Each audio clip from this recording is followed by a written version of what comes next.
All right, welcome everybody. We got 6 participants. Great. So hi Suzanne, Diana, hi, and Marge. Hello. Hello. Great. Good to see everybody again. So look, next time I want to do a whole session on Ukrainian art. Painters, there's some good ones out there. All right. So are we going to do Easter eggs? Pardon? Are we going to do Ukrainian Easter eggs? We can do that. That's right. Right. That'll be Easter time. Yeah, we can do that. It's big in Ukraine, I think. All right. Maybe show some images. Yeah. So there's some well-known Ukrainian artists, and I have to research it and learn myself, and then we'll just have a whole, or I assume there'll be enough to do a whole session on Ukrainian art. If not, I'll make it part of half a session or whatever. We'll see. Okay. So I just want to say that. But today is Caspar David Friedrich. Can you all see that? I didn't do. He was German Romantic. We looked at William Blake, the English Romantic. We looked at Delacroix, the French Romantic painter, last time. And then we'll go to Germany. Probably best known German Romantic poet. He lived from a painter. He lived from 1774 to 1840. And I'll just read this top section.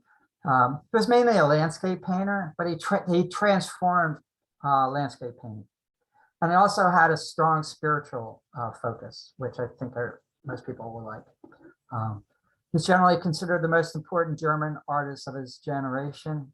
He's best known for his mid-period allegorical landscapes, which typically feature contemplative figures silhouetted against night skies, morning mists, barren trees, or Gothic ruins. His primary interest was the contemplation of nature, and his often symbolic and anti-classical work seemed to convey a subjective emotional response to the natural world.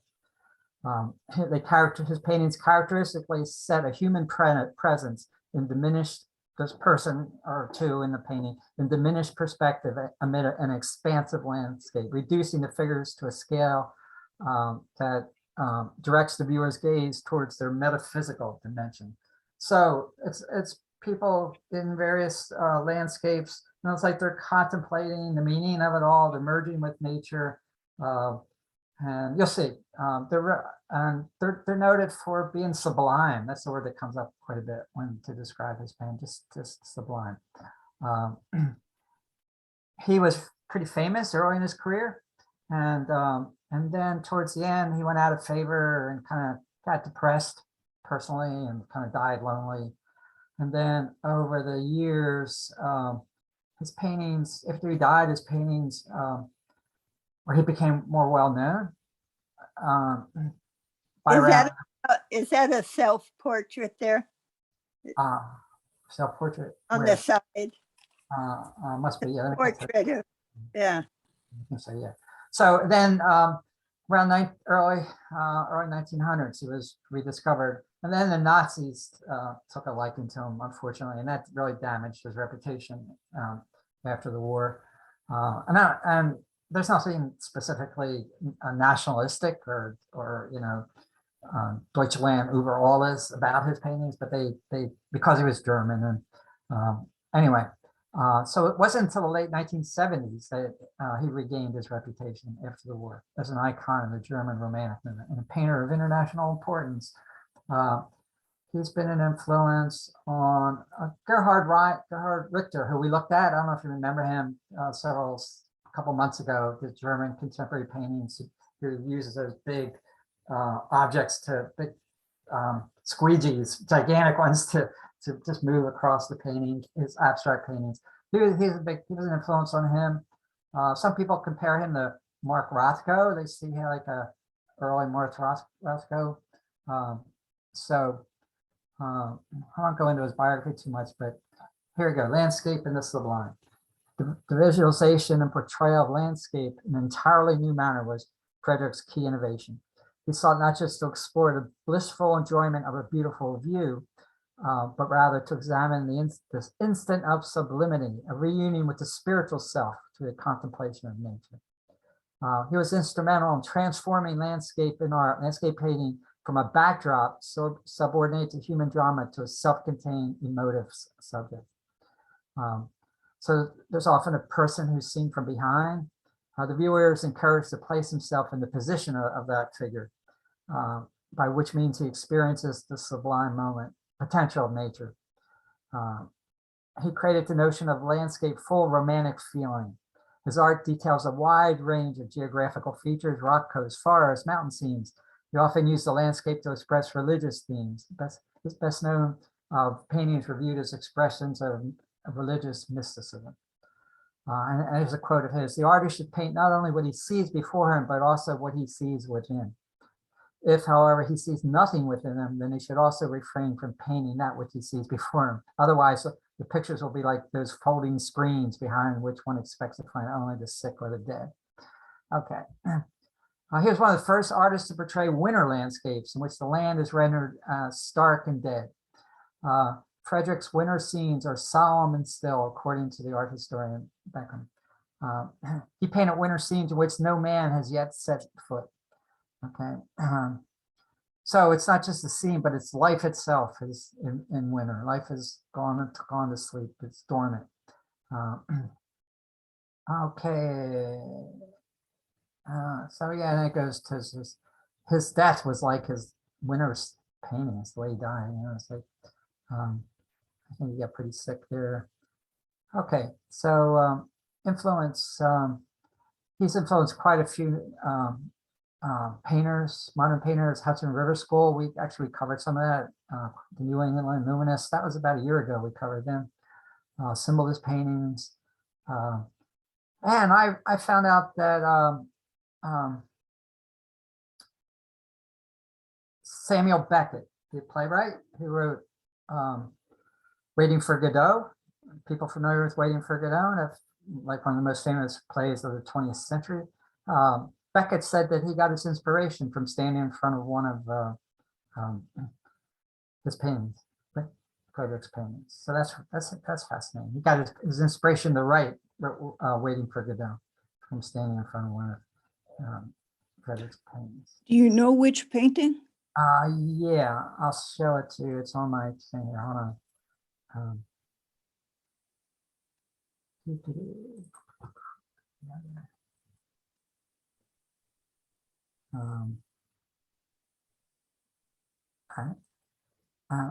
A man and woman contemplating the moon. Yeah, let's pop this up and come back.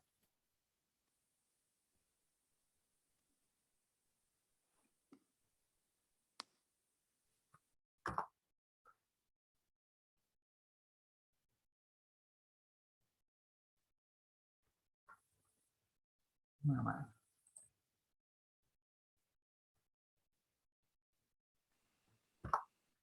I think it was that one, if you just scroll up, it was right there in the Wikipedia. I think I'm putting it in. Wait a minute, I don't think I got the. All this. Copy it again. I don't think I copied it properly.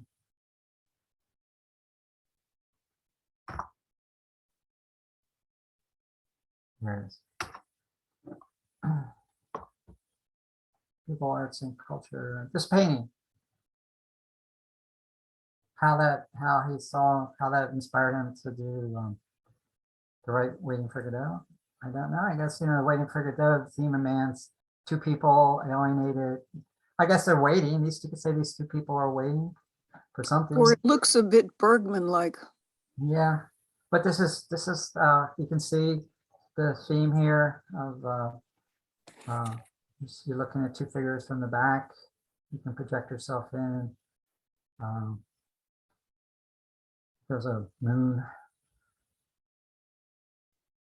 Okay, so let's go back to the Wikipedia and get a good selection. I saw on the Wikipedia that he influenced Edvard Munch, and Munch, this is that's sort right. of That's could right. influence him. know, Yeah. I thought you'd be happy to hear that. Yes. Painter. That's right. So he's had a big influence on quite a number of painters. That's William Blake. Oops, I don't want that. Let's go back to Wikipedia and just look at the paintings that are there. And go from there. I really like his work.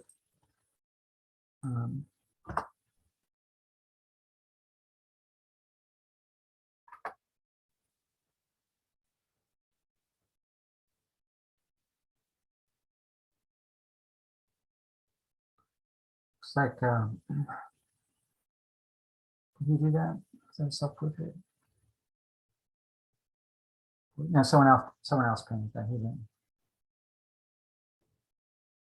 Pretty intense looking guy. Burning eyes.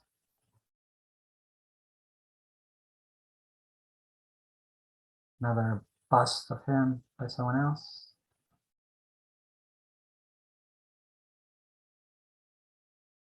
This is one of painting.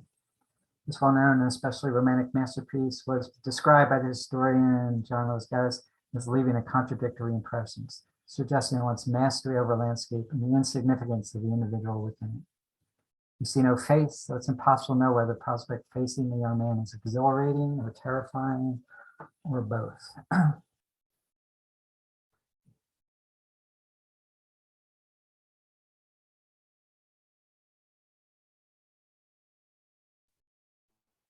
What was the title of the previous one, Joe? That one. Wanderer above the sea of fog. Okay.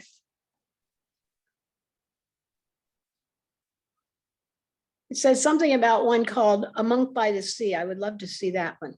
Yeah, I have a short video about that one. Oh, goody. Yeah. Cross in the mountains. This was his first major work. The piece breaks with the traditional representation of the crucifixion in older pieces by depicting the scene as a landscape. Right. So he got some recognition for this. This was the first one he submitted to her.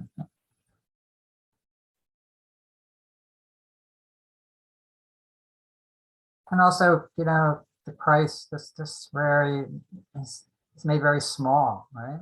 Well, he's just like another tree there. That's interesting. I mean, he's still the focal point, but it's just, that's nature is, it's like Christ in nature, right? Interesting.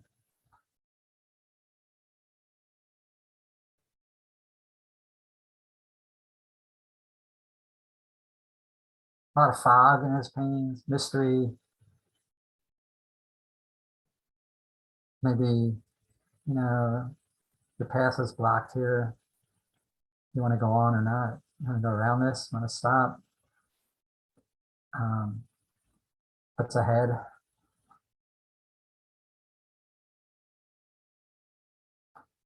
Draw cliffs on Rügen.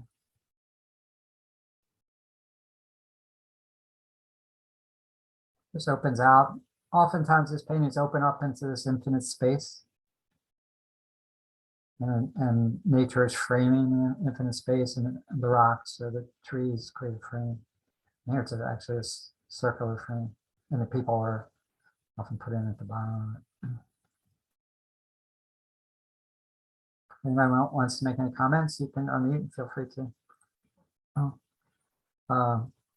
You must have seen the Rembrandt painting. Rembrandt standing as a young man, standing at a distance from his canvas, and all you see is the back of the canvas. It's almost a similar composition, though Friedrich's closer to the canvas than Rembrandt was. But this time, Rembrandt was a young man. It's like a late teen or 20 when he did his, and here Friedrich's is an old man, kind of finishing up his career.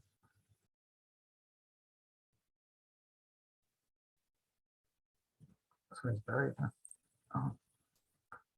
Cemetery entrance. So, you know, landscape to have the viewer contemplate death.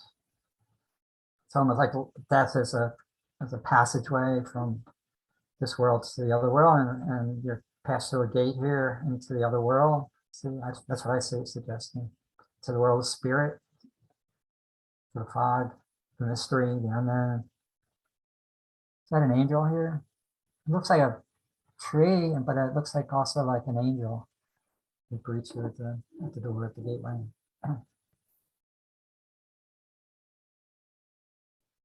A very reduced color palette, golds and it's interesting. That's all these are pretty much subdued warm tones, but there's actually the overall painting has a warmth to it in terms of the colors he's choosing. Yellow, just muted yellows and golds. So it's not, to me it's not so it's not a depressing thing to pass on in the symmetry. The warm tones kind of give it more cheerful. It has that warm tones have that effect, but it's all very subdued and like because of fog.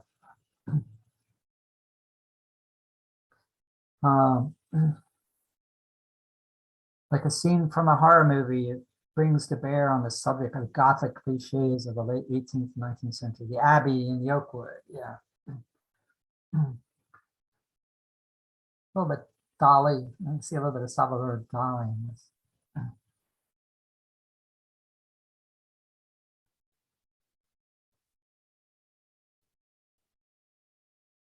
This famous painting.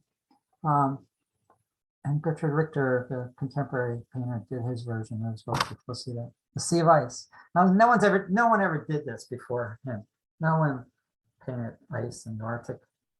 And then see the paintings. The scene has been described as a stunning composition of near and distant forms in the Arctic image. Yeah, so all this jagged, breaking up ice.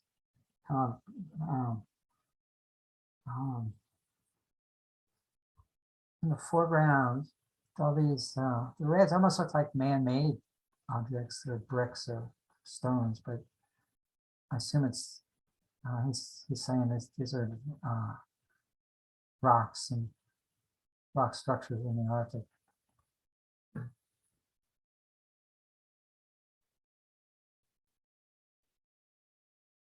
And then it's repeated here, and then repeat it way in the background, repeat it a little bit over here. This pyramid of ice, all these pyramid shapes. Kind of point you upwards, maybe to the sky. You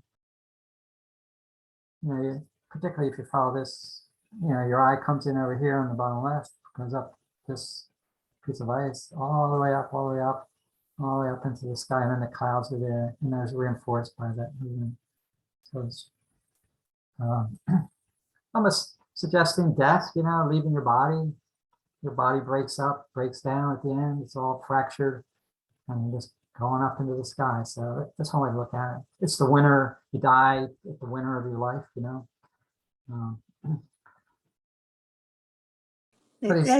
That's interesting. That dark on the right there. What is that? That dark A ship that got ship. lost in the ice and crashed. That's what I think it is. Yeah, that's a ship that got destroyed by the ice. But, yeah. Okay, that's the painting that Beckett inspired him to write "Waiting for Godot."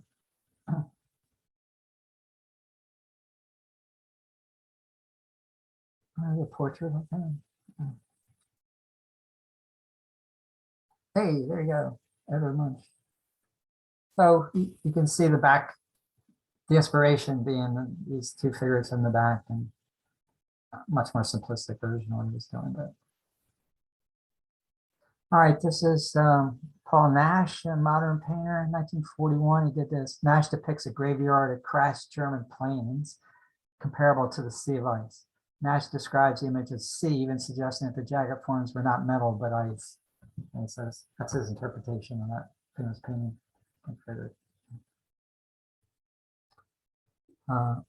Here's another. This was by a different other painter in the Wild North, but again, Friedrich inspired. I don't know when he did this. Just a lone tree. I don't know. Maybe I don't know. I assume that's the artist. Yeah, that was inspired by it. I may be wrong, but that's the artist. I thought it was Friedrich who did this. Wow, this is so the old hero's grave, a dilapidated monument inscribed Arminus invokes the Germanic chieftain, a symbolic symbol of nationalism, while the 4 tombs of fallen heroes are slightly ajar, freeing their spirits for eternity. 2 French soldiers appear as small figures before a cave lower and deep in a grotto surrounded by rock, as if farther from heaven. And the symbolic landscape. So when you're done with this one, would you go back to the lone tree for a minute? It's just really beautiful. That one. In it for a moment. Yeah. And that's gorgeous. The sunlight on the snow. Yeah. I mean, just everything. It's just gorgeous. That's something that Friedrich did. We'll see others. It's just one tree in the landscape. And the possible meanings that one tree could have, symbolism. You just stand and reflect on it. Somebody need to do that. All right, let's look at, here's another cross beside the Baltic. That's interesting. Yeah. This painting marked a move away by Friedrich from depictions in broad daylight and return to nocturnal scenes, twilight, and a deeper poignancy of mood. Okay.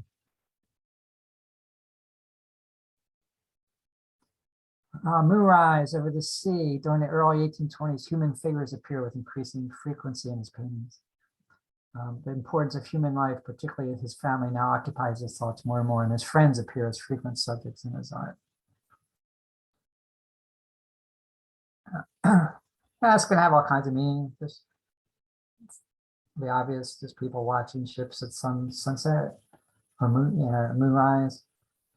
But the ship of life, you know, like you pass it, it's all this, the ship of, when you die, it's like going on a ship on a journey. So that, again, he's pretty skilled with compositions, how he leads the eye, you know, directly out. Channels right to the moon. It's like spirit rising. You're entering a new land. It's all twilight.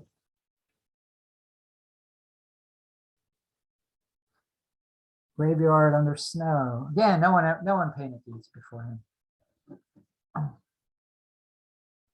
gonna remind a little bit of Andrew Wyeth. I wonder if Wyeth was influenced by him. I think he was. Where did he live in Germany? He just feels very north. He feels Scandinavian to me. Yeah, we'll look He it really up does. before I go to the videos. Here's one of his, the oak tree and the Oh. seeds. Yeah, here's one of the first artists to portray winter landscape as stark and dead. No one even thought of doing it. He just didn't do it. His winter scenes are solemn and still. Friedrich painted winter scenes to which no man has yet set foot. You know, snow, no one's even come. And I have a video on this. Just hold it up in mind. So, you know, all kinds of potential meanings based on the way you painted it. Let's just do one more, then I'll start looking at those videos. The stages of life. It's a meditation on the artist's own mortality, depicting 5 ships of various distances from the shore. And there's 5 figures. Okay, so I guess youth, middle age, childhood, youth, middle age, old age, fading out. And the same thing, looks like there's 5 people of various ages, children, youth, middle age, old age.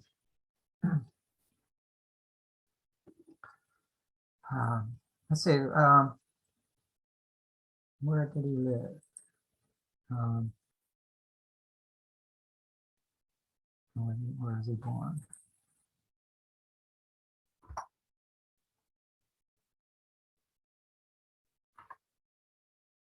On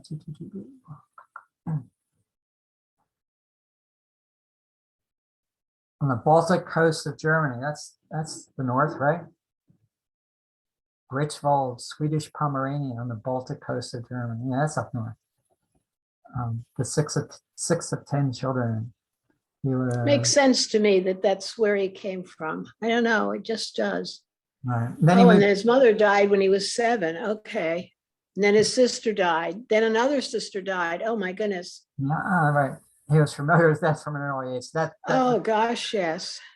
is and throughout his career. Oh, his younger brother fell through the ice of a frozen lake and drowned. When his brother died. Good grief. Another brother died at 13. God, and he witnessed his younger brother fall through the ice. But oh, no wonder he's got a personal trauma with ice. No wonder he can drown. Ice and death. Personal background to that pain. And then perished while trying to rescue was also, so his brother may have died trying to rescue him, they say. So, yeah, I mean, no wonder the theme of death and his turning to spirituality, trying to figure out Aha. everything. He went to the academy in Copenhagen. I knew this, Joe. Oh, why? In Copenhagen. Oh, I just feel that he's from there. okay. And then he moved to Dresden. In Dresden, okay. Yeah. So I think that's where he stayed most of his life. He was familiar. He won a prize for that early painting that was organized by Goethe. All right. So let's look at some videos.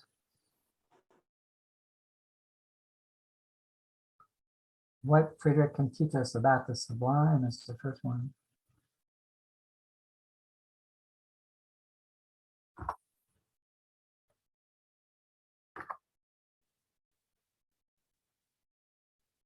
Verse system. What's wrong, Socks? What's wrong with you? You stuck, are ya? Getting stuck sucks. At HostGator, Commercials. What is the sublime? We know it's something about greatness, power, immensity. There's something spiritual about it, something transcendent. Some philosophers have tried to define it and to explain it. Many artists have successfully represented it.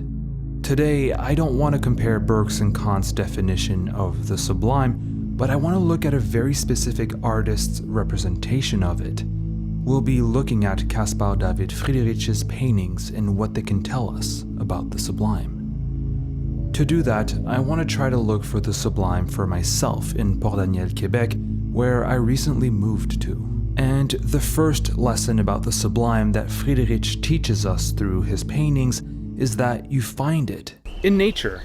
Most of Friedrich's paintings about the sublime actually depict nature.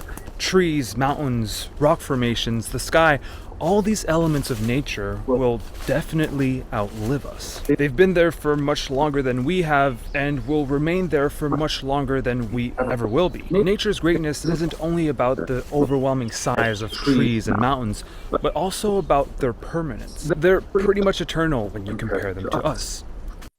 Take, for example, Friedrich's series of two figures contemplating the moon.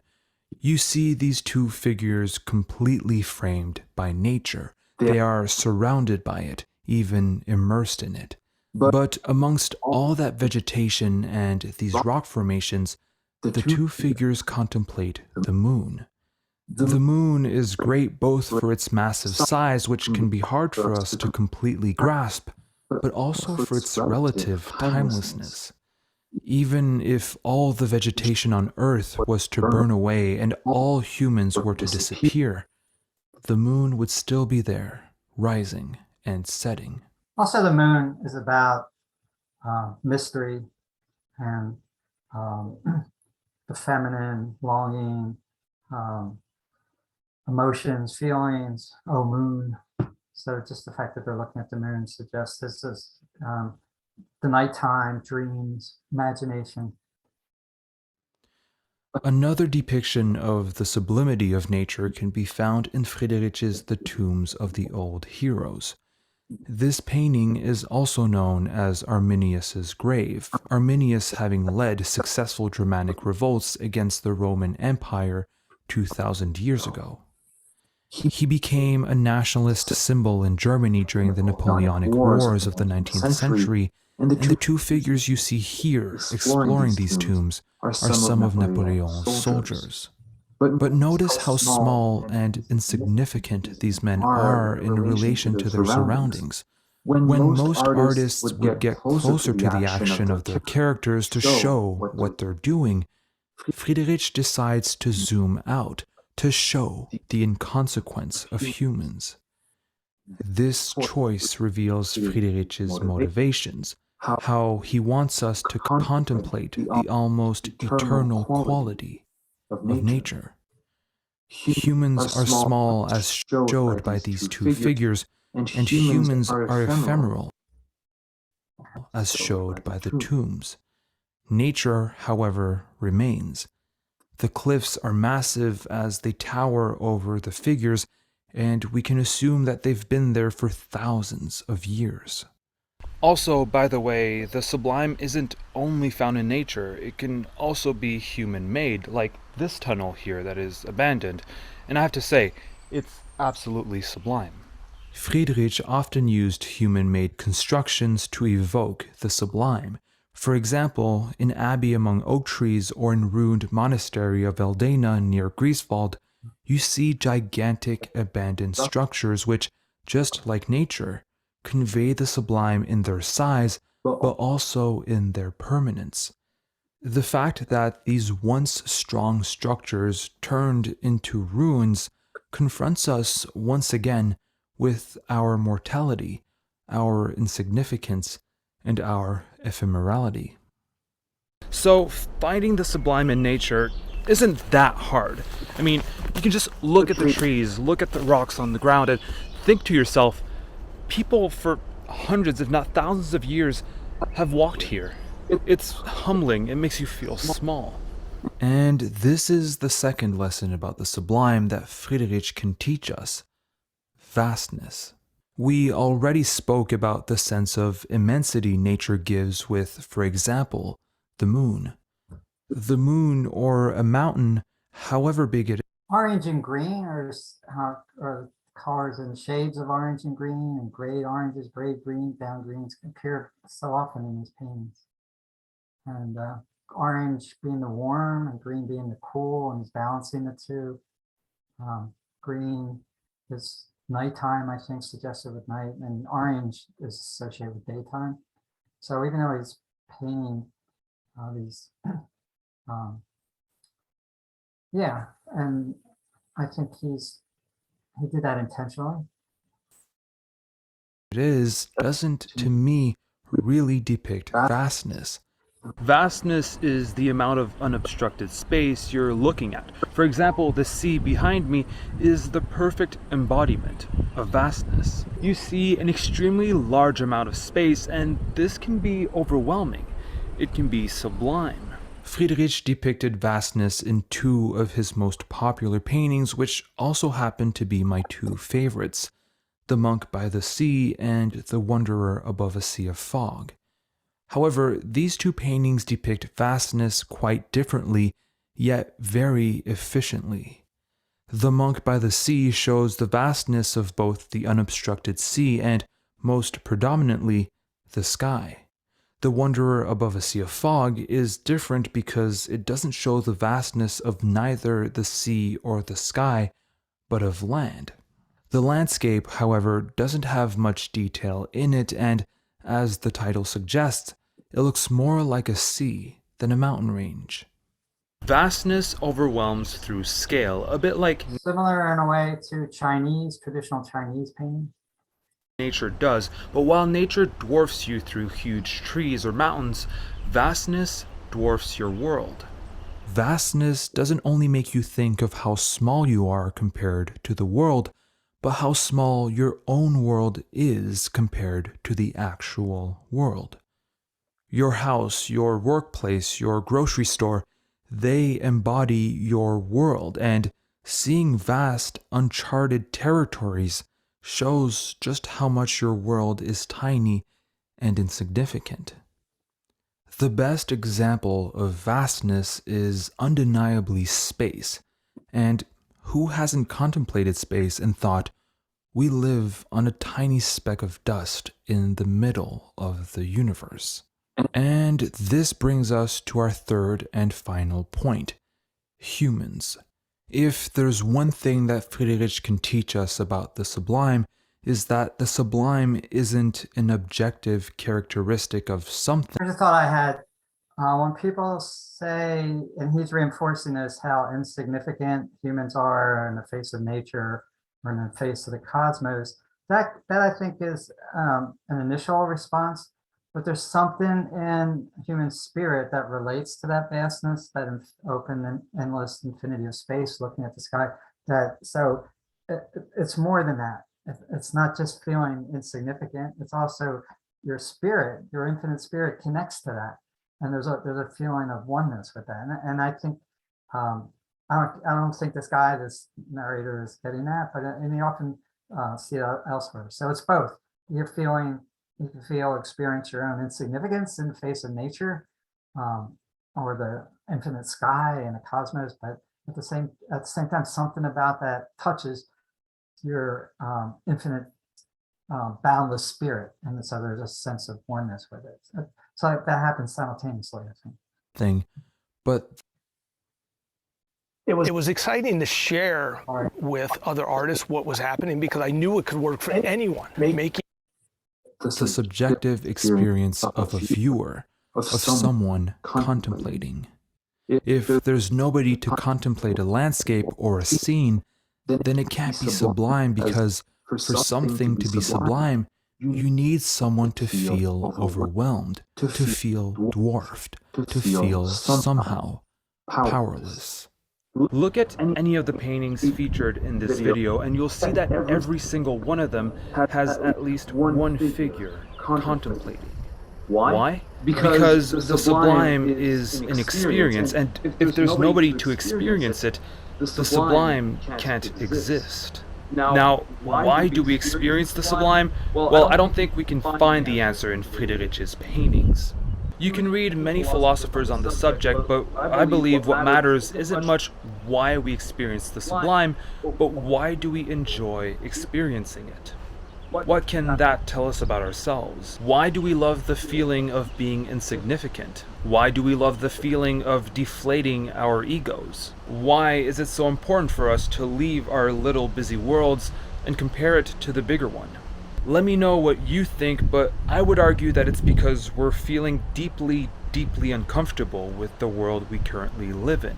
We need this readjustment in perspective to remind us that all this stress caused by our social situation is not all that necessary. Maybe the sublime helps us break free from the alienation of the modern world.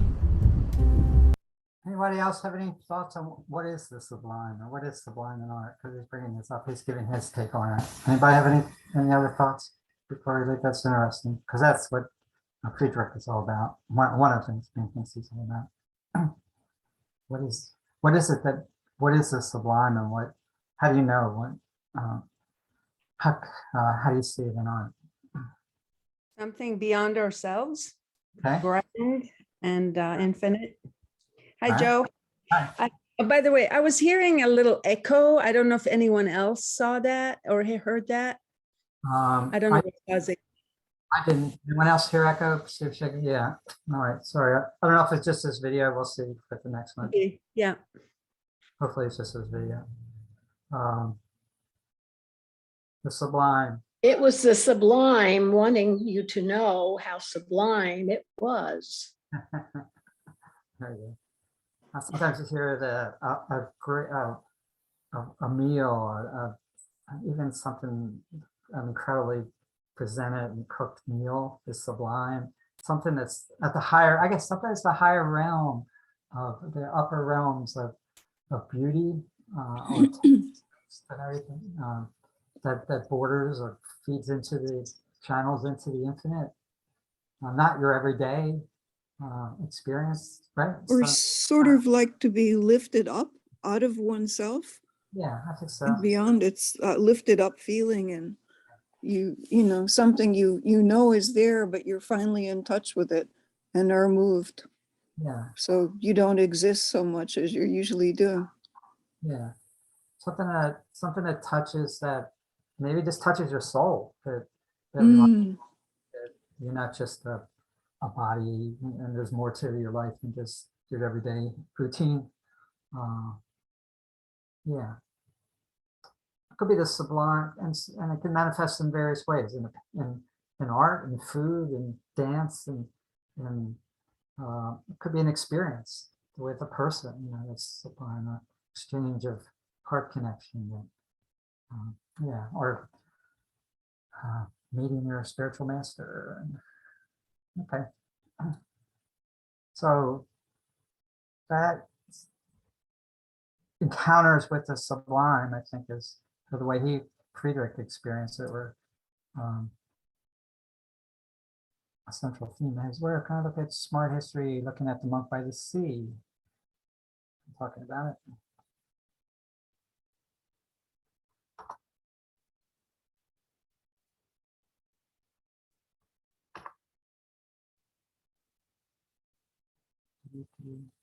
For this intro. In so much 19th century painting, figures enact a narrative, a kind of story before us, and we watch them as if we're an audience looking into this space. But with the work of Caspar David Friedrich, so often he gives us a small lone figure, and instead of looking towards that figure, we in a sense become that figure, and we begin to see what the figure sees. And that's exactly what we have here in The Monk by the Sea, which is in so many ways a really radically modern, pared down image. We have this vast sky, and it takes up the preponderance of the canvas. It looks cold, and it's clear at the top, these wisps of the clouds, but then it becomes much darker and much more menacing. The ocean below looks freezing cold. It's almost black. We can just make out large swells of the waves, and then below that, the cold winter dunes, presumably near Greifswald in northern Germany. This is the Baltic coast, and we see that monk below the sea's horizon line. And because the figure that we're looking at is a monk, we associate that figure with questions of the spiritual. And so we immediately turn our thoughts in that direction. He is caught in those narrow bands of the earthly. He is below the horizon line, but he is aware, and we then become aware of the vastness of the spiritual realm, of the sky above, but also the threatening nature of the world in which we inhabit. Those white caps are just picking up the tops of what are really substantial waves, and we can feel the power of nature, the power of that ocean. And I think that notion of the sublime was a very important idea at the end of the 18th and in the 19th century. This is an ancient idea that was revived probably most famously by Edmund Burke in England. The idea was that there is a kind of beauty that is actually awe-inspiring through its power and its terror.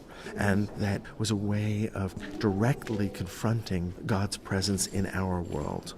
It's both the vastness of nature and the smallness of man and the powerlessness of man. And this figure seems to look toward the right. We know originally that Friedrich had painted a ship on the horizon, which certainly would have made this scene much more mundane. You know, the 19th century is the time most associated with man's control over nature, and this is a kind of antidote to that. This is saying, no, in fact, nature is far greater than us. Our technological advances are allowing us to feel as if we have conquered nature. Here is a humble reminder that the opposite is really true. It's right around this time that Mary Shelley is writing Frankenstein, where man has the ultimate power of creating life like God. And Dr. Frankenstein is punished for the pride that makes him think he can rival God. And so I think it's really true that at this moment, at the beginnings of the Industrial Revolution, we have a sense of our own power, and at the same time, we question that power. You know, in the 19th century, I think one of the key questions is how can the grandeur and power of God, of spirituality, be represented in our more scientific, more industrialized culture? So the Monk by the Sea is meant to be seen with a pendant, and in fact is currently hung in the museum just to the left of the Abbey in the Oakwood. It's a wonderful pairing of paintings because they're both deep winter, and the monk that is so contemplative in the Monk by the Sea is thought to have been the figure that is being carried in the coffin in Abbey in the Oakwood.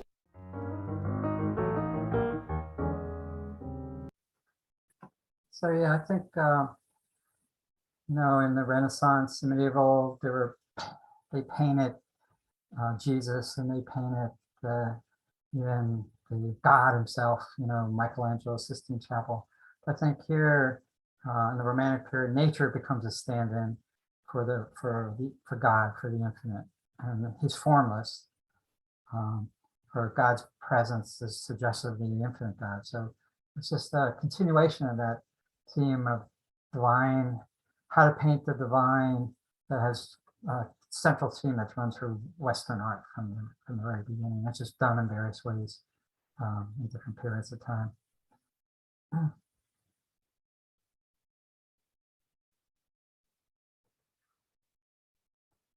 Among the oaks.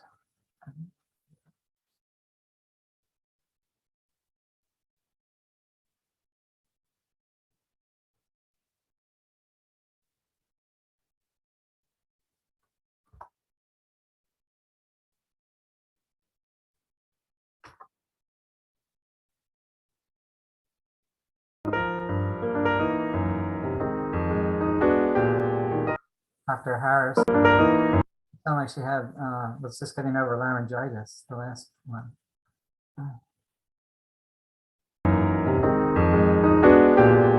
When we think of 19th century landscape painting, we so often think of an artist painting plein air, that is, painting outside before the landscape. But that wasn't always the case. In the work of Caspar David Friedrich, his paintings were studio paintings. They were inventions to a very great extent, and that's certainly the case of the lone tree. Right, he did studies outside in pencil and then would compose a painting in his studio. It makes sense that these would be studio works because Friedrich was using landscape to portray deeper ideas, deeper meanings. So this symbolic landscape includes a lone tree. And what a tree it is. Gnarled, anthropomorphic. It's blooming towards its bottom, and we can see a shepherd underneath it gazing at his flock.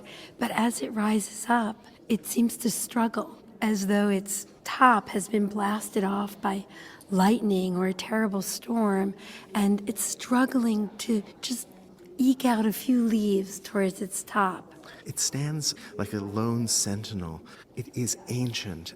Friedrich is creating this contrast between the ephemeral state of that shepherd, that one man's life, 70, 80 years, as opposed to the 1,000-year-old tree that has stood here through wars and storms.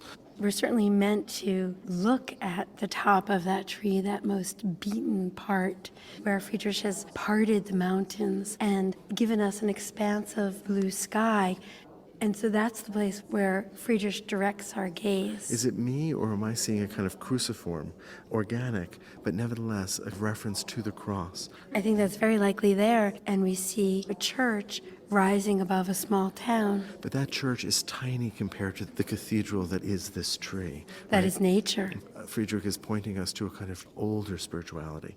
It's so interesting. When we think about traditional or classicized landscapes, say from the Baroque, we might think about the work of Claude Lorraine, who had so carefully constructed a kind of system or formula for the representation of landscape, in which trees function as a kind of curtain that is pulled aside to draw us into a deeper landscape. That is, trees frame the image. They frame the deep landscape. And Friedrich has done the reverse here. He's made the tree the main protagonist. The open spaces function as the frame for the tree. It is this move away from classicizing, although I do want to note that the idea of the shepherd and the sheep is very much a classical element that we might find in a Claude. But it's also a Christian element, a shepherd and his flock. Finding shelter under that ancient tree. But even given that cruciform, there's a sense that maybe this tree is even older, that it has a primordial spirituality. Perhaps it had witnessed the Druidic traditions. This tree is the link back to a past that is awe-inspiring in its ability to resist the forces of nature, the forces of man, the march of time.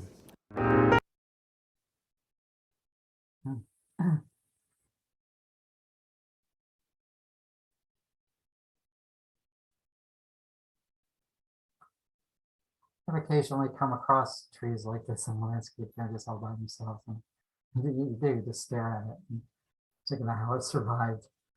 How it survived itself.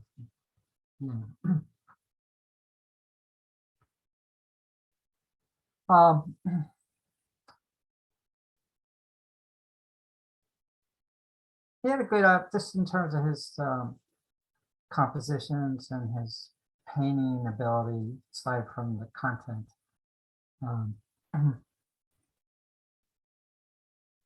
He had his sense of values to create this space, and there's this receding space in all his paintings. So I started looking for that, and he's got it perfect to again this to create the illusion of receding space. You gray out, you fade out the colors. You know, there's more air, atmosphere from where you're standing in the foreground to back to the farthest background.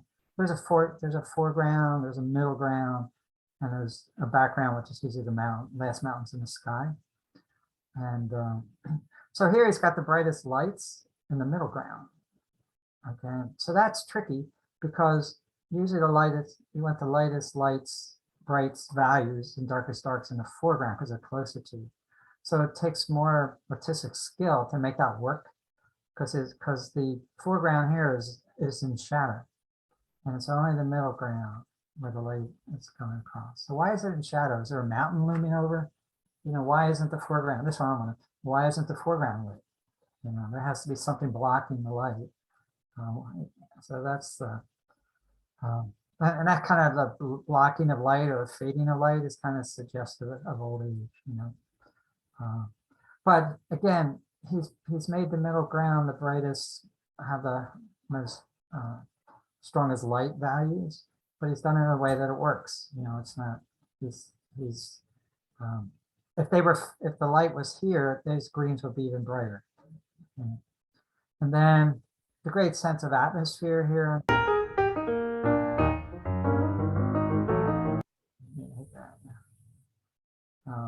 The atmosphere that he's creating in his mountains with the air. I mean, you can see the air, right? And all that. And the violets and grays, and it's done very, very subtly, and all his paintings, like to create that illusion of space. He just mastered values. That's one of the key things. If you're going to create a landscape that receives, you to do it right, to do it really well, you have to be able to master values, meaning how you place what are the brightest brights. Let's say that it goes from on this palette, you got the brightest brights and the darkest darks, which would be here, and the darkest darks. And then everything has to fall in between them.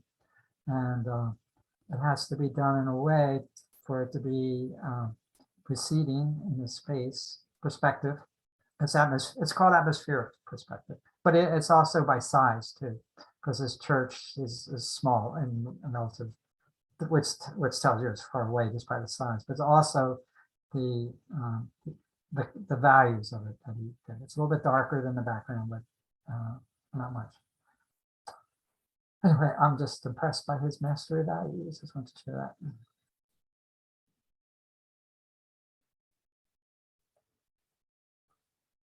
I wonder about the CFR. After this, I got some more. Well, let's just take a look at his paintings and get comments, and then we'll come back to videos just to break it up. So I'm just watching these. So we'll look at this and we'll look on Wiki Art. Go through his paintings and look at them.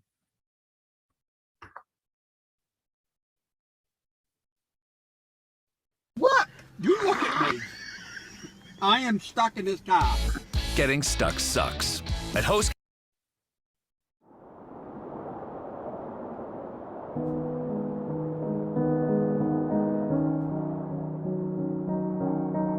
He stands alone on an outcrop, looking down through the wispy curls of fog at the rocks jutting like crooked teeth, and for a moment, the world stands still.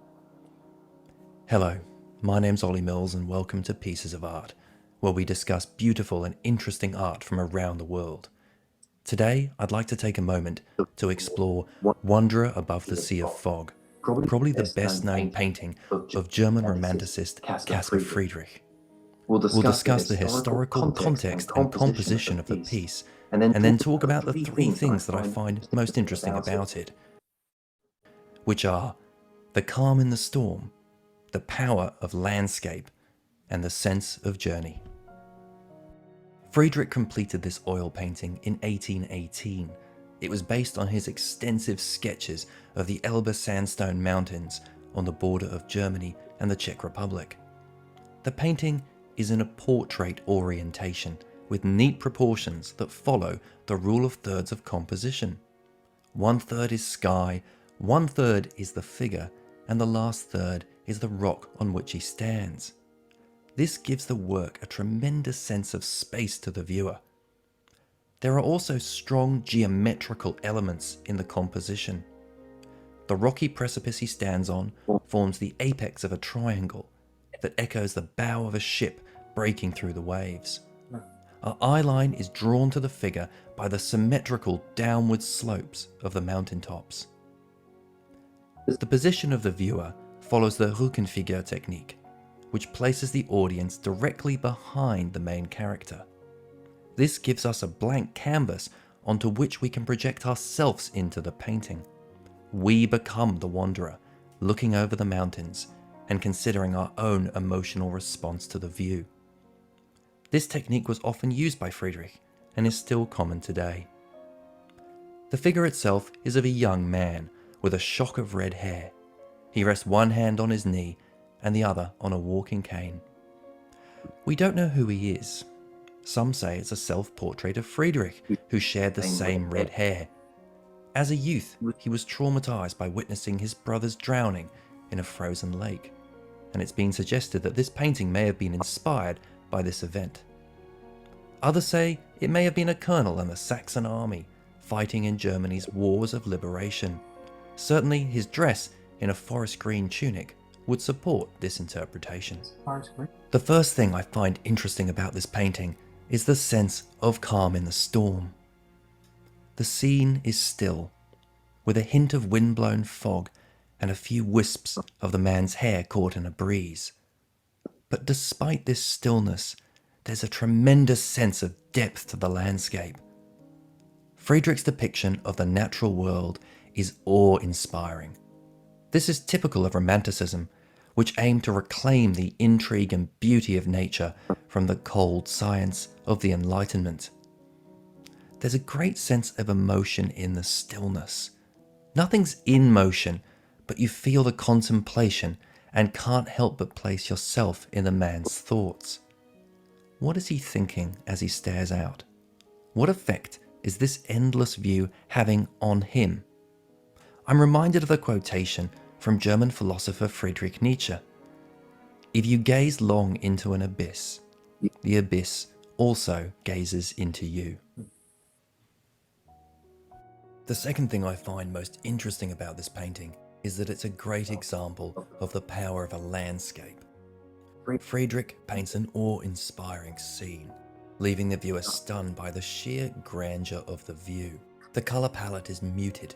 It doesn't need to be anything more dramatic.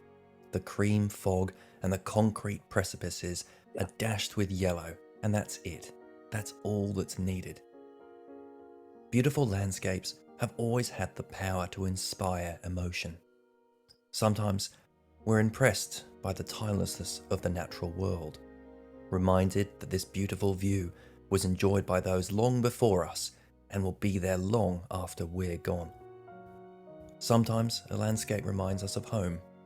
The colours, the light, and even the smell draws us to the place where we feel most connected, even long after we've left it behind. Unfortunately, the power of this particular landscape led to the work and others by Friedrich being hijacked as propaganda by the Nazi Party in the 1930s and 40s. The majestic, beautiful, and boundless mountains were used as proxies for Germany itself, and the figure went from being reflective and lonely to conquering and assured, a man staring out over his majestic homeland, dreaming of expansion. This shows just how powerful an image Friedrich created, and how anything so emotive can be used for either good or evil. Finally, I'd like to discuss the sense of journey in this painting. Looking at the figure, I think of a long journey, and more specifically, the moments just before you leave and after you return. That fleeting thought as you leave home that you will return a different person, or perhaps that you won't return at all. Then the bittersweet realization when you return, sometimes long after the fact, that your journey has ended and that it's changed you. For better or worse, there's no going back to who you were. But for me, the man in this painting is at the end of a journey, not the start. I think he's reflecting on what has been, not what is to come. He looks at the rocks, the fog, and the wide open sky, and he takes stock. Perhaps there's a sense of accomplishment, perhaps regret. This is a man closing a chapter, the beautiful and the tragic coalescing into one whole as he stares into the distance. You get the sense that this is an authentic human moment, a private moment of contemplation, perhaps even loneliness.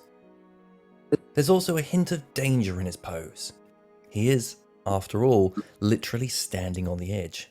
One step would be his last. To me, this ambiguity is what makes this painting so special. It stirs up emotions in the viewer, but each of them will be different. Some will see sadness, some will see hope, and some will see themselves. I hope you've enjoyed exploring this piece with me today. It's an evocative and beautiful painting that still resonates over 200 years since it was painted. I look forward to discussing another piece of art. One of the things that struck me is the vanishing point was right about here. Soon, and reading your thoughts in the comments. Until it's also where you started, right there, and these two lines of hills also come. That's where the vanishing point is. But whereas it's not in his head, it's right in his heart, right in the center of his being, and that's sort of the essence of the Romantic period. It's about feeling and emotion, not about intellect. So unconsciously, and you wouldn't even think that, as most people see it, but that's where your eye goes, right there, and you're seeing, it's that part of his back that you just keep going through his back, but he's asking us to respond from our heart, from our feelings, with our feelings, as this person standing there is. That's what I think. Also, the faint suggestion of yellow. This is just at sunrise. Seems more like a sunrise than a sunset to me. I don't know if you agree with me. That's just barely, could be sunset. I don't know. But there's the yellowy light, the sun somewhere, and is it coming from behind him? So there's always that warmth of this yellow, contrasting with these, ominous kind of rocks that he's standing on the edge. Suggests something positive, something uplifting. Yeah. All right, let's go to Wiki and look at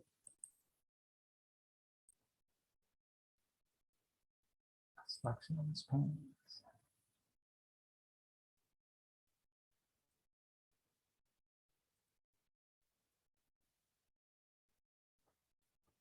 And you can unmute now if you want and ask me to, for going through them, to stop, or if you got comments to make.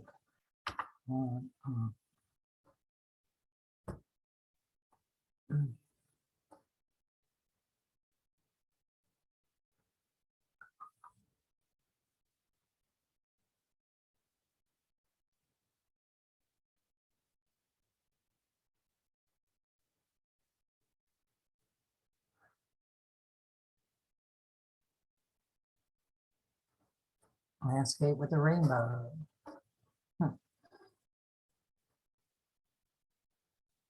This was 1810. Right.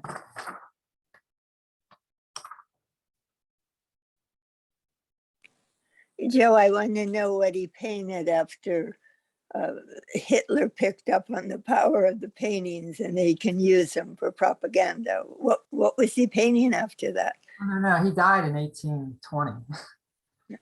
Oh. Hitler picked up on it a century later. Oh, I see. Oh, yeah. Right. But his reputation took a big hit because people didn't want to have anything to do with paintings that Hitler used for German propaganda. Yeah. So it's still the 70s. And, his reputation came back to him. Another crucifixion scene. Always the small cross. Yeah, it's interesting.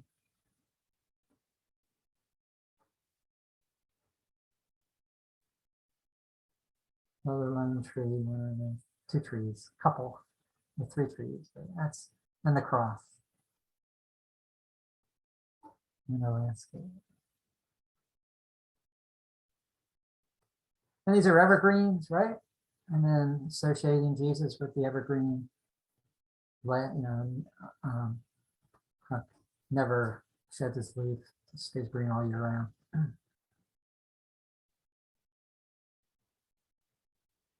Christ in nature. Joe, Yes. it looks almost like there's crutches thrown.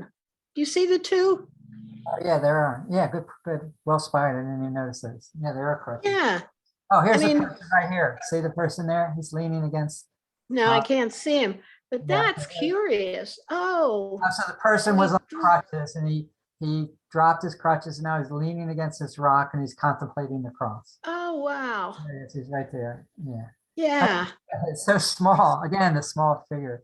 So I kind of suggest a miracle or pray. Maybe I think he's praying for a miracle.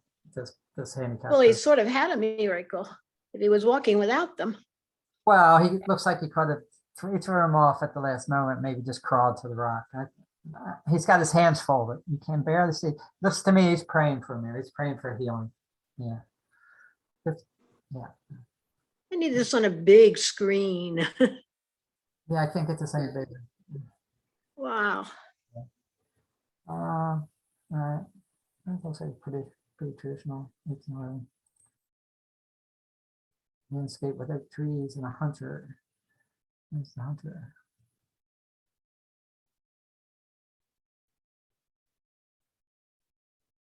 Too small.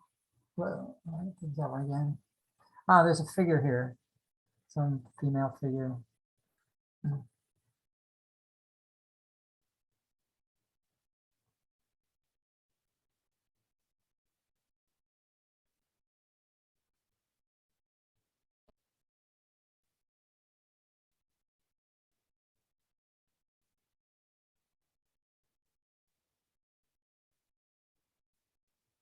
Cross the cathedral on the mountains.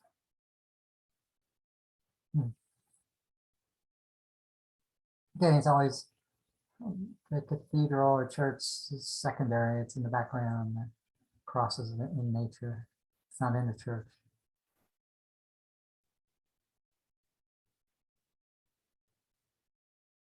The nature is the cathedral, as the other person said.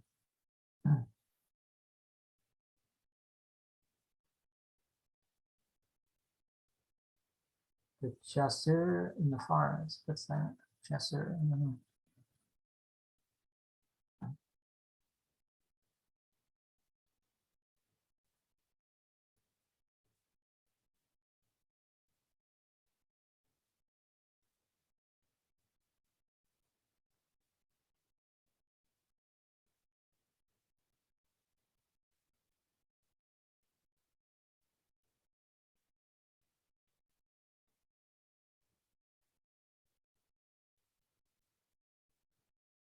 the golden light.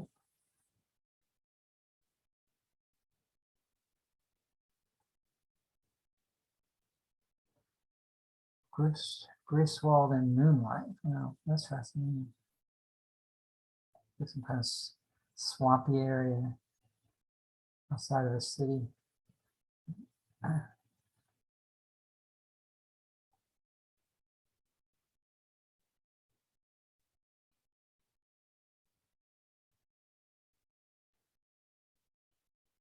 I wonder if Whistler playing at these nocturnes, American painter Whistler.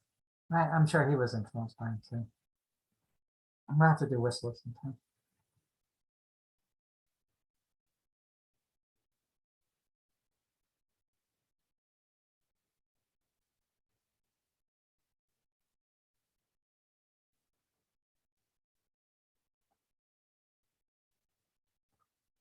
Ship sailing off in the morning.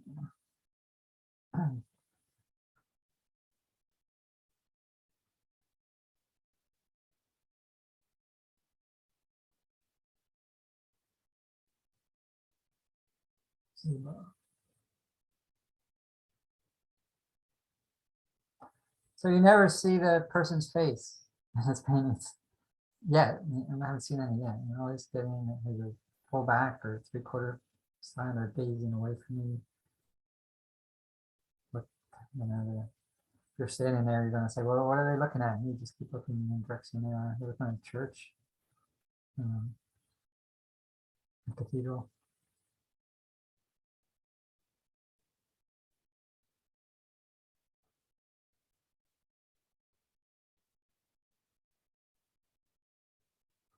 Actually, though, it's interesting how he's blocked the view with trees to the cathedral. He could have opened it up. But it's a closed-in space in the you know, they're looking that way. They're not really getting an open view to the cathedral.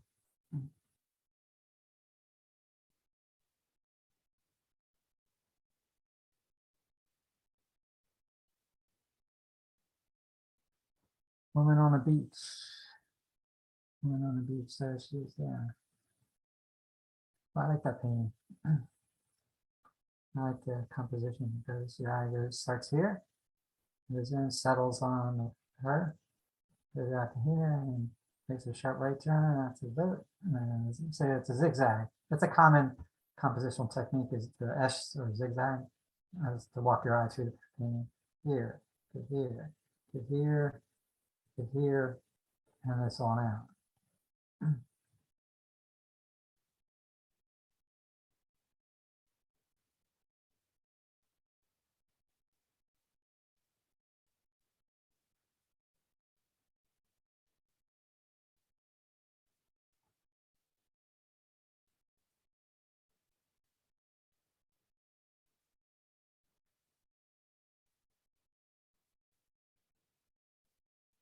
They must think this guy's looking over the edge. So it's got to be a really steep drop off right there. So again, it's like you're like, he wants you to feel like you're falling, like you're about to launch out into space, like you're got a hang glider or something. Or I would imagine he wanted you to maybe feel a little dizzy standing if you stood in front of this painting. So it must be a really steep drop off. I mean, he didn't want to stand on the edge. He had to get down on his hands and knees and peer over, and she's pointing down.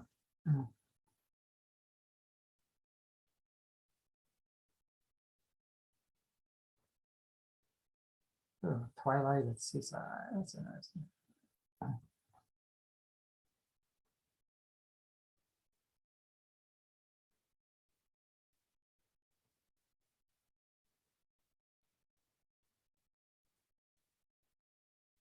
Monastery ruins in the snow.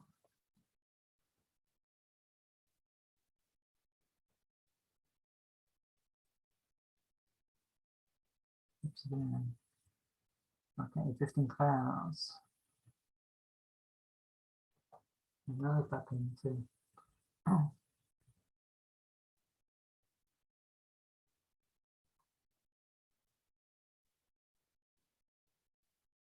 have gives you a bit of vertigo for a different reason, because of all the odd the land masses, like these odd angles. And you got this is kind of falling away this way. This one's falling away that way. So here, and then seems to be a drop off into space here.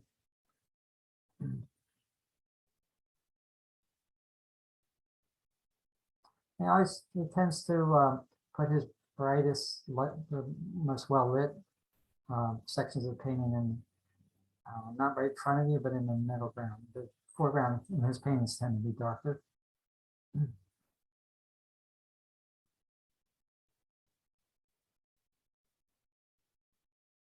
Like green just jumps out at you, set against these grayed out blues.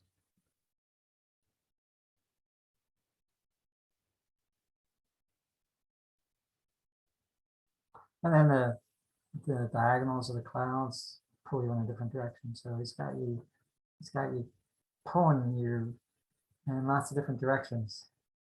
And to me, it gives a sense of a little bit of vertigo, which he does oftentimes.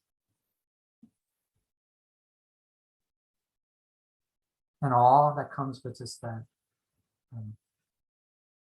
sense of space and angles in space. Giant mountains, landscape with rising fog. Okay.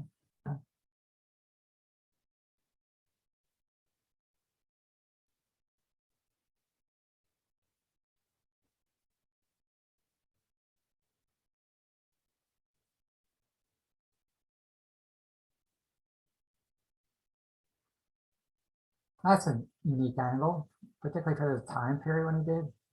He just zoomed in. Well, once cameras were invented, you could zoom in on cameras. They started influence painters zooming in. But before that, there was like the big, large, full perspective scene, and rarely did artists zoom in on their paintings. But this is interesting, pretty ahead of its time, because you're sitting right in the back of that paint. Okay. You could be steering it. That's pretty unique for, when did you paint this? 18, 20, very unique point of view.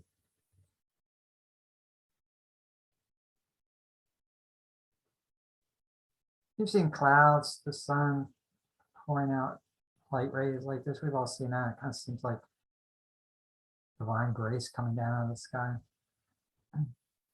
We captured that. Ooh, oh yeah, we looked at that one evening.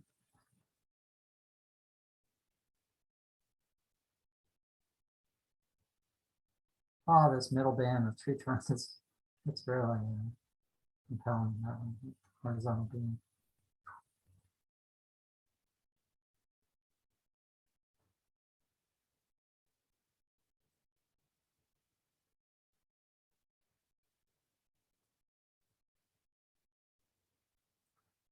Okay, a couple more and go back to a couple more videos. Look at that. Oh yeah, I think I've got a video on this one, but just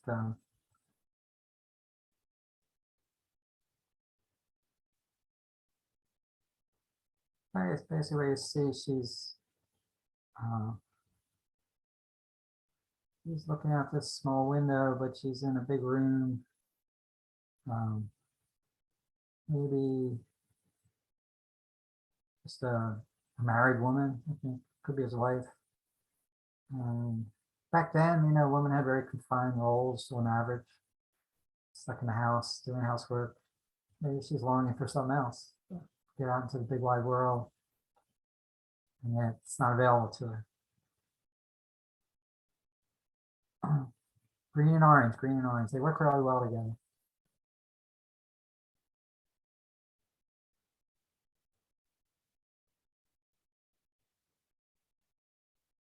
And then, the wavy curviness, endless curviness of nature, as opposed to right angles of human buildings, man-made buildings.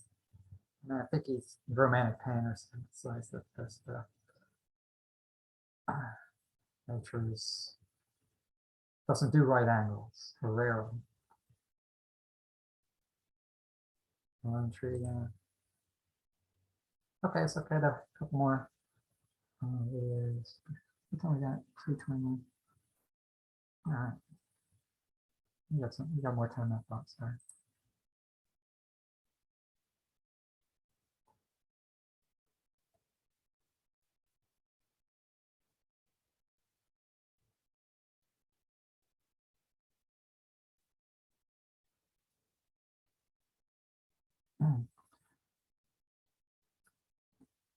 Yeah, the cathedral was built, but it's in a state of disrepair. It's fallen down. Thing, even man's greatest achievements, cathedrals that took centuries to construct.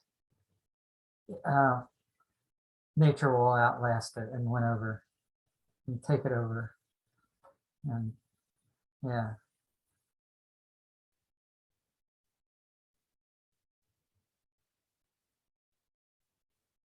They're repeating themselves here. Close up of the square, close up. Okay.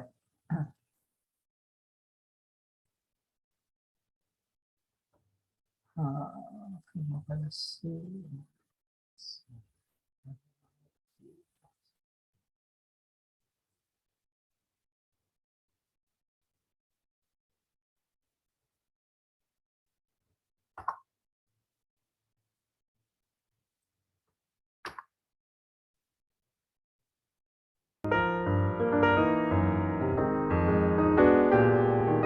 in the Altes National Gallery in Berlin, and we're looking at Caspar David Friedrich's Abbey in the Oakwood. It is a large painting, and it was one of a pair that included the monk by the sea. This is a very somber image, and it really is a perfect example of the way Friedrich used landscape in order to represent issues of human life and of the divine. That's right. In this painting, we see the ruins of an abbey, an old abbey, and a procession of figures entering this ruined abbey carrying a coffin. And so immediately we have a sense of the passage of time, of the transience of human existence. We're also looking at, it seems, the dead of winter, and perhaps at sunset. If you look at the remnant of architecture that's left, you have this, first of all, this very forlorn sense from the ruins themselves. But you see this old lancet window that's fallen into disrepair. No glass remains.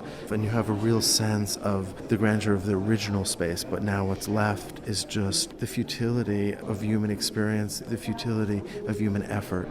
And what we see is that nature is eternal, but what man creates is transient. You have the monks themselves going through their ancient ritual of burial, but you see that the cemetery that surrounds them in the snow is not well tended, is haphazard, and seems to be itself falling into disrepair. The abbey refers back to the medieval tradition, but that's now fallen away. Older than that are the oak trees, which might have represented for Friedrich the Druidic traditions, the pre-Christian traditions, these truly ancient oaks, gnarled and terrifying in their silhouettes, but that speak of a tradition as witnesses that are even older than Christianity. And then beyond that, the crescent moon and the sky, when you were speaking, that's the nature that I was looking at, that is permanent, that is transhistorical, that moves beyond even the growth and death of the trees, certainly of the architecture of man's efforts. The moon having a sense of the cosmos, even beyond the seasons of the earth. That's right. And so you have this sense of human time, you have the sense of nature's time, and then you have the sense of the time of God's space. And in fact, if there's any optimism in this image, it is that moon. It is the faintest crescent, and it might wane even more and become a new moon, but then it will regenerate, and there is this possibility for rebirth. You mentioned that it's the dead of winter, but spring will come. And so even if it seems quite distant now in this sort of bleak twilight, there is the sense that there will be renewal. So we may have a suggestion of resurrection. In the cycles of the moon, we have the crosses that are part of the cemetery. We have the cross that forms part of the ruin of the abbey, and that suggestion of resurrection. I think what's so interesting about Friedrich is that he's imbuing a landscape with this very, very serious meaning, almost the way that in the past people had looked to the iconography of Christian paintings. Friedrich is looking for a modern language with which to express these transhistorical human feelings, contemplating our role in the universe and trying to make sense of all of those layers of time that you referred to before. That's exactly right. Friedrich is finding a new way of representing these eternal issues, and it makes sense that he would have to, because this is now the beginning of the 19th century.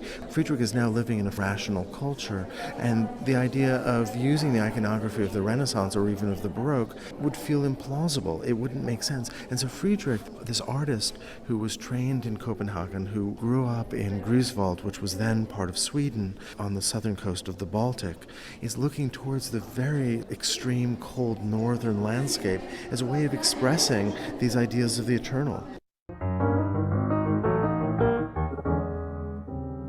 Smiling. You like that northern landscape?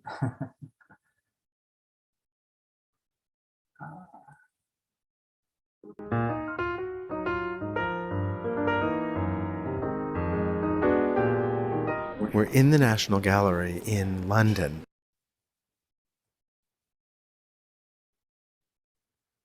Okay.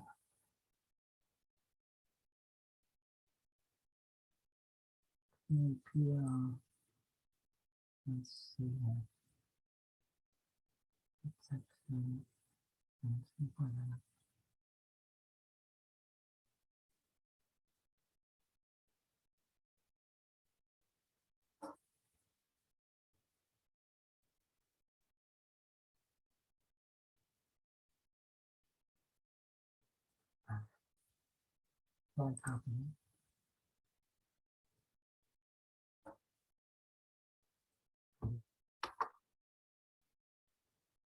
Before you go to bed tonight, eat 1/2 teaspoon of this before 10 p.m. and electrify your metabolism by over 728%. Especially if you are Gerhardt Richter's Wand, Wall, is a painting of almost mythical importance. A painting so powerful and monumental in scale that it envelops the viewer in an all-encompassing field of color.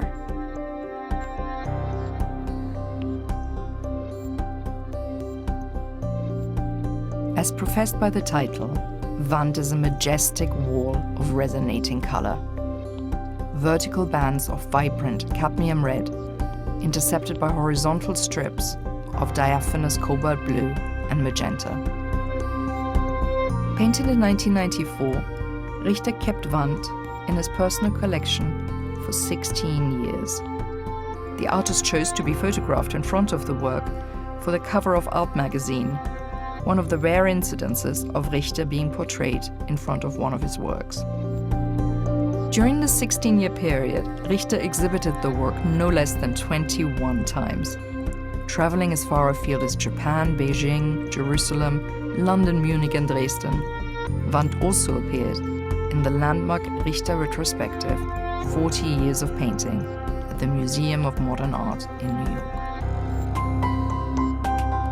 Possessing an astounding chromatic intensity, Wand appears to quote the dissolution of boundaries through fields of luminous color, usually associated with the work of Mark Rothko. Red invokes the highest degree of emotional potency of any color and leads Richter to the summit of his abstract powers.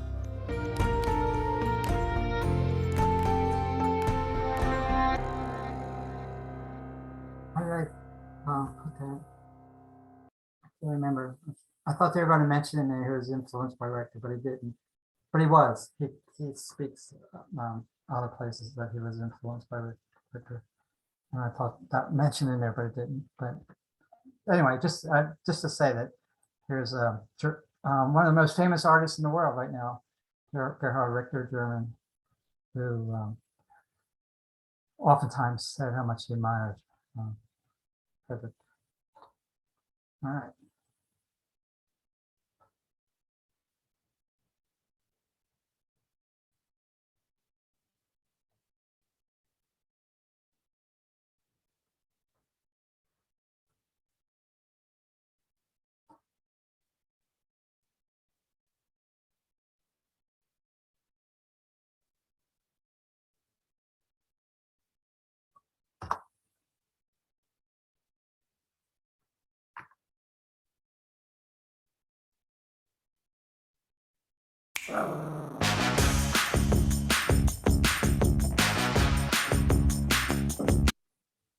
Caspar David married 25-year-old Christiane Caroline Bommer. They had It's a little bio.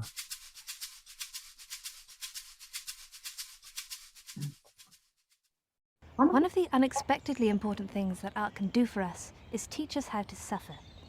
It can do so by evoking scenes that are dark, melancholy, or painful, and that normalize and lend dignity to the feelings of suffering that we might otherwise be experiencing in isolation or confusion. They reveal, with grandeur and technical skill, that grief belongs to the human condition. Caspar David Friedrich, a painter of sublime sadness, was born in 1774 in Greifswald, an ancient trading town in the far north of Germany on the Baltic coast. It was a beautiful place in a severe northern sort of way. As a child, he loved the way the pinnacles, spires and towers of the town loomed above the trees in the haze of the very early summer mornings. His father was a modest artisan of few words and little warmth, and his beloved mother died when he was only young. When he was 13, he saw his younger brother, Johann Christopher, fall through the ice of a frozen lake and drown. He grew up shy, taciturn, and intense. He was trained as a painter from an early age, but there were many years of poverty and hardship before his distinctive style began to emerge. The taste of the era favoured sunny, classical landscapes, Summer in Italy was the ideal. But Friedrich was drawn to aspects of nature that, up to that point, people thought of as uninteresting and disagreeable. Cold, damp mornings, glacial nights by the sea, the pale hour before the sun rises, the flooded fields of late spring. Friedrich's first mature work, his first big picture where he started to present his own view of life, was a shock to his contemporaries. Instead of the conventional angels, weeping saints and soldiers, he depicted the crucifixion of Jesus as happening on top of a mountainous crag amidst Teutonic fir trees with the sun's rays striking the clouds behind. Friedrich realized then that nature could express many of the solemn moods that had previously been associated with the literal rendition of the Christian story. With time, he dispensed with direct references to Jesus altogether, but he retained the atmosphere of tragedy and grief associated with his life and death. He found that tall trees, mountains, mists, the rising of the moon, the stillness of water at night, open heathland and fog could carry many of the same messages about pain, love, suffering and redemption as the Christian theologians once found in the Gospels. He remains a painter uniquely suited to those who no longer believe, but who remain attracted to the serious emotions that accompany belief. In 1818, when he was 43, Caspar David married 25-year-old Christiane Caroline Bommer. They had 2 daughters, Emma and Agnes Adelheid, and a son, Gustav Adolf, and it seems on the whole to have been a pretty good relationship. Caroline appears in many of his pictures, although usually alone. Friedrich was drawn to painting people on their own, as if what is most important about us only comes to the surface when we are away from the chatter of civilization. He himself only had a handful of friends and rarely left his simply furnished studio. Instead of solitude being something that we need to evade with business, drink or sexual fantasies, Friedrich suggests it is something that brings us into contact with our deepest possibilities. He also believed that the harshness of nature could put the sorrow of the human condition into a consoling and redeeming perspective. Humans can be cruel, fate can be remorseless, but contemplating the ineluctable collision of ice packs takes us out of ourselves, beyond the particular envy, wound or disappointment that is tormenting us, reducing our sense of personal persecution. Works like Moonrise Over the Sea make us aware of our insignificance in the vast natural world, exciting a sense of the pettiness of man's disasters in comparison with the ways of eternity, leaving us a little readier to bow to the incomprehensible tragedies that every life entails. From here, ordinary irritations and worries are neutralized. Rather than try to redress our humiliations by insisting on our wronged importance, we can, by the help of a great artwork, endeavour to apprehend and appreciate our essential nothingness. Friedrich uses this striking, jagged rock formation, a spare stretch of coast, the bright horizon, faraway clouds and a pale sky to induce us into a mood of redemptive sadness. The smaller islands of rock were once just as dramatic and thrusting as the major rock formations just beyond. The long, slow passage of time will one day wear them down as well. Above them are clouds which catch light on their undersides and pass on in their transient, pointless way, totally indifferent to all of our concerns. The picture does not refer directly to our relationships or to the stresses and tribulations of our day-to-day lives. Its function is to give us access to a state of mind where we are acutely conscious of the largeness of space and time and the insignificance of our situation within the greater scheme. The work is somber rather than sad, calm but not despairing. In that condition of mind, or to put it more romantically, state of soul, we are left, as so often with Friedrich's work, better equipped to deal with the intractable, intense and particular griefs that lie ahead of us. Like many artists, Friedrich was not terribly successful during his own lifetime. He was admired and his work purchased by a small group of serious people, and 2 of the most delightful painters of the era, Kersting and Dahl, were his friends. He died in his mid-60s in 1840, almost forgotten. He did not know that, in the distant future, his work would be deeply admired, not because it cheers us, but precisely because it knows how to reframe and express the sadness that is part of all of us. I'm reminded of a Jungian writer who I really like. Maybe you've heard of James Hillman. And I got this under control. You sure no one will be looking at his book, The Soul. Anyone ever hear the book, The Soul's Code, or ever read it? It's worth reading. And his premise is that he takes issue with, traditional art views of our childhood. Childhood influences are the cause of our later adult problems or our successes. It's all caused by that. And he doesn't come out and say reincarnation, but it's implied. So I'm thinking of Friedrich with all the deaths that he had in his family, and then all his later painting of what she just said. How now you could say that caused, it was because of his early childhood experiences. That would be more traditional point of view. That's what made him want to paint death or contemplate death or the meaning of life because of that. But what Hillman says is that no, it's like he uses the acorn metaphor, that who we are is already there when we're born, right? Like the acorn has to grow up into an oak tree. It can't grow up anything else. The oak tree is implicit in the acorn.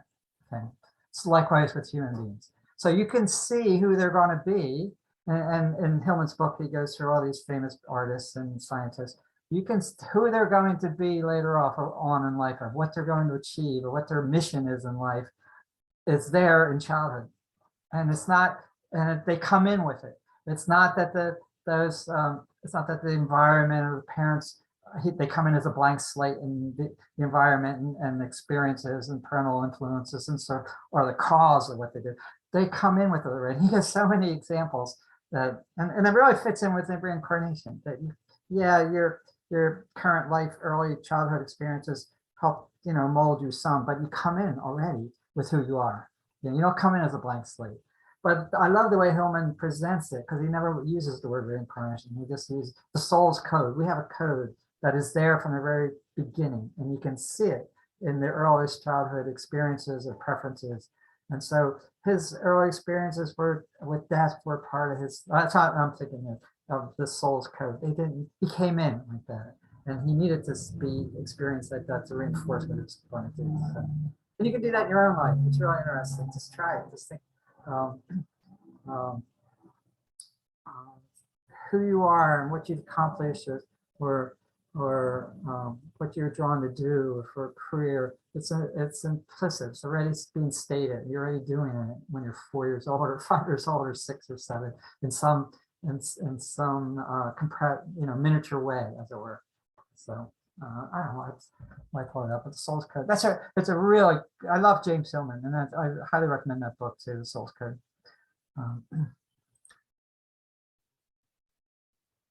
Let's see. Well, I'm trying to do the one with his wife. Where is it? Question to Friedrich, I think that's how it's pronounced in German. Did he write anything? Because they, again and again, some of these commentators have used certain words, and I'm really wondering, part of me doesn't agree with what's been said. I think this last one was the best of all of them, actually. I really liked most of what she said, but they keep talking about sadness and this and that. Did he write anything that said that's what he intended? Because we all make stuff up when we look at things, What didn't you agree? What is your Oh, it doesn't matter. I'm just wondering if he wrote anything that would substantiate the use of the word sadness and the grief and the terror of the oak trees. I don't find those terrifying. I mean, it's just like they're putting themselves into it too much. The Khan Academy tends to do that more than any of them. And I wish I could just mute it, but some of it I want to hear. I really don't care for their interpretations at all. But I'm just wondering if he wrote anything that would substantiate some of what's being said over and over again. Oh, look. So I'm on the opposite side of the response to the Khan Academy, because I really like their. But you're you're garbled a bit. I don't know if you're too near your mic. Can you say it again? On the opposite end of the spectrum in response to the Khan Academy people, I really like their interpretations. And one of the that's not the only reason I use them, because I'm looking for short 4 to 5 minute description of paintings, and they're really the only ones that do it. So that's why I use them, but I also like them, but that's fine. I mean, you don't have to like them. Oh, it doesn't matter. I happen to say that because it again and again they've irritated me, and this is the first time I've said it. But I'm just curious if Friedrich himself wrote things that would substantiate what's being said. To look, that would be on the Wikipedia page, and I think Okay. that he. I'll take a look. Thank you. I just need to know. Okay, why don't you look it up? Because people's interpretations can be so vastly different, and I don't think he wrote much. There's an artist here in Myrtle Beach who, when he's asked what is it that he's painting, he says that's up to you to decide. And it was really startling to me. In the beginning, it's a gallery you've exhibited in, Joe, and also Betsy Mandillo down, once a month, whatever his name is. And he says he refuses to answer what he's painted. It says it's up to you to see what you see. So did Bob Dylan refuse to explain his meaning of his songs, and yet there's more written about the meaning of Bob Dylan's songs out there, and PhDs are earned on the meaning of Bob Dylan's songs, but he himself just would not say. A lot of artists do that, and I don't know. I don't think he said much to Friedrich about his paintings or what he was painting. A little bit. There's a couple quotes there, and okay, yeah, but I mean, what I'd be interested to hear, like your take on one of the paintings that they said was, going off in sadness or terror or whatever. Well, I could say a lot. Maybe we'll just, because everybody else is here and it's being recorded. So why don't I just talk to you privately? Okay. I mean, I'd be interested to hear your take on it if you don't feel like that. I find them immensely beautiful, and they uplift all of these things about the vastness, how insignificant we are. I mean, I get that completely when you think about the Earth being this tiny little dot in enormous space that we can't even fathom. And the insignificance. But when I look at a painting like a lot of these paintings, they actually make me feel expansive. Yeah. When I go out and I see the ocean here in North Myrtle Beach, my experience is upliftment and expansiveness and merging with elements. It takes me way beyond myself, rather than reducing me to the nothingness that most of these people are implying. I just absolutely radically opposite to what everything that's been said. I said it's both. Remember I said earlier, about 10 minutes ago, that it also connects to your soul, which is the feeling of infinitude. It doesn't have to be that you're insignificant, or if you're standing out under the starry night on top of a mountain, looking at the vast galaxies out there, your initial thing might be that, I said this, it might be that you're insignificant, but there's something else that gets touched by that, which is... They don't say that very much. It's the emphasis. I agree with you. They don't, yeah. But that's why I said what I said. I disagree with, I felt they were leaving that out. And so I agree with you on that they were focusing more on the insignificance of the person experiencing and all that, and not the more spiritual, joyful, positive, expansive end of the spectrum. I agree. Yeah, I agree with that. But yeah.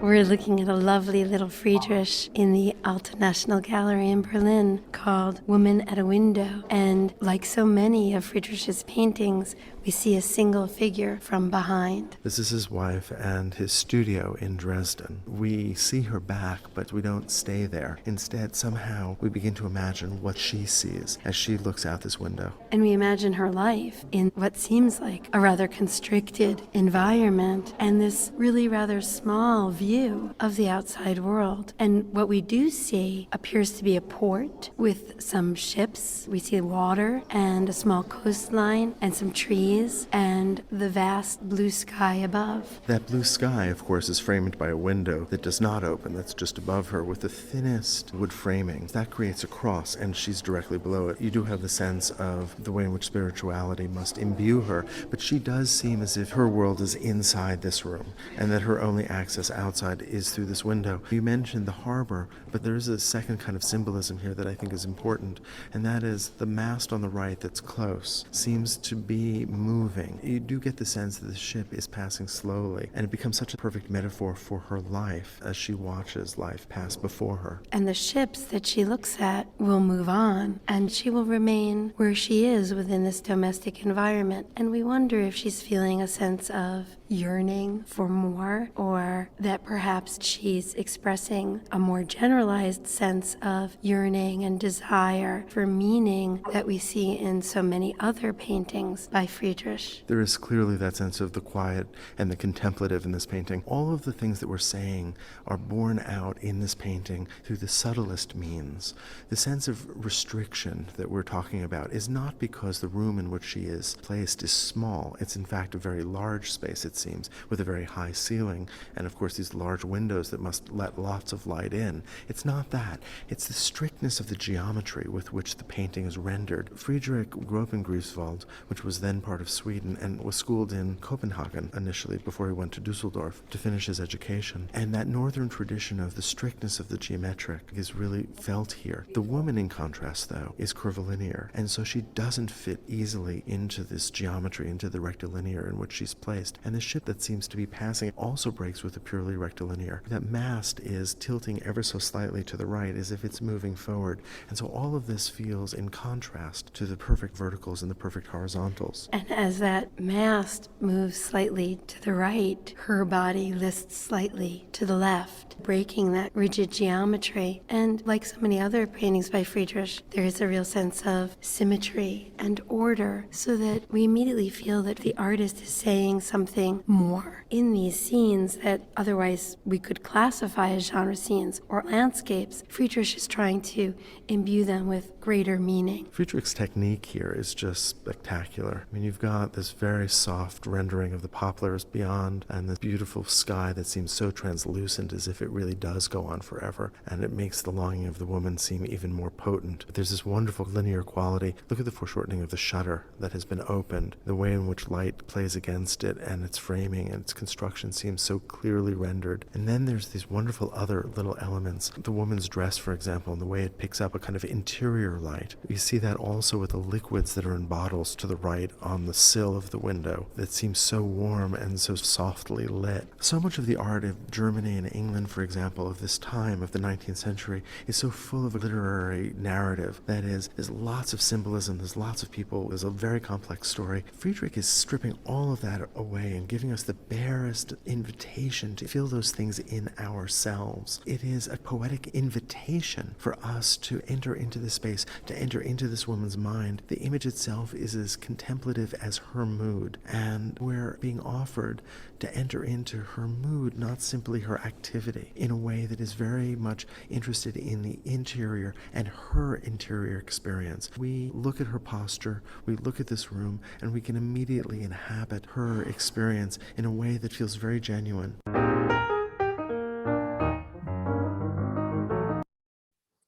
All right. Just a further thought on what you were saying, that you found the paintings beautiful, not terrifying. And I guess my response is it's not one or the other. I think you could err in the direction of saying man is insignificant, is terrifying, bit of nature. I'm not error, I shouldn't say error, but you could lean in that direction. Or you could lean in the direction what you were saying, Gerald, that it's beautiful, expansive, like when you go to the beach. And I think with Friedrich, like any good article, it's nuanced. It's not one or the other. It's both and at the same time. And that's what I get. That's what I get from his paintings. That you could. It's like this thought. You know, is it a vase or a face? You know, this can go back and forth, and both are true. That's for me. That's been the way I would respond to his just landscapes. So, but yeah. Okay. Any final comments before we end here? Yeah, I find it all of his artwork so inspiring, and I certainly don't think I do agree that he's saying there's sadness in life, which there is undoubtedly, but I also, with those, I see like the structure of what Baba speaks of, you know, the tottering religions falling away. Yeah. And it's just happening, and yeah, so evident, and that there's always, you know, nature, God in nature is there. Yeah, it's so beautiful. Thank you. Sadness and beauty are not mutually exclusive. And Reed Hillman, he's so eloquent. There's the soul, or we make our soul. There's, you know, I think we have a soul. It comes, you know, we carry this light, but we're also in a soul-making process, and it's through adding depth, adding awareness, and psychological depth, psychological awareness. That's our soul-making process, and so much of that is done through our losses, through what falls apart, through disappointments, you know, through suffering, through pain, and that's part of soul-making process. And there's a beauty in that. It's not ugly. It's just, it's beauty is not just uplifting necessarily. It's also does the beauty or soulfulness is also the opposite. It drags you down to the depths of hell, you know, and so it's both. That's what I'm saying.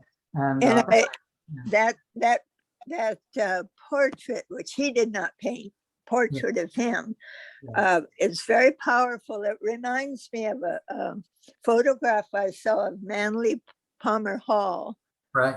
Yeah. Who Baba said was on the fifth plane. You know, he just had that higher vision. You know, he saw, you know, the greater picture. Right. Yeah. I like Manly Hall. Got a couple of, got one of his books. Joe, I really enjoyed the paintings with the dark figures in them. I was very inspired by those. I think I might even imitate that. I'm in the process of organizing my art, and my goodness, realizing I've been busy, you know, putting them in folders and such, and categorizing them. Do you do that ever? Like categorize your paintings based on the theme or whatever? No, I'm not that organized. No, you just go as you go. Yeah. Sadly, I have that Virgo somewhere in my chart.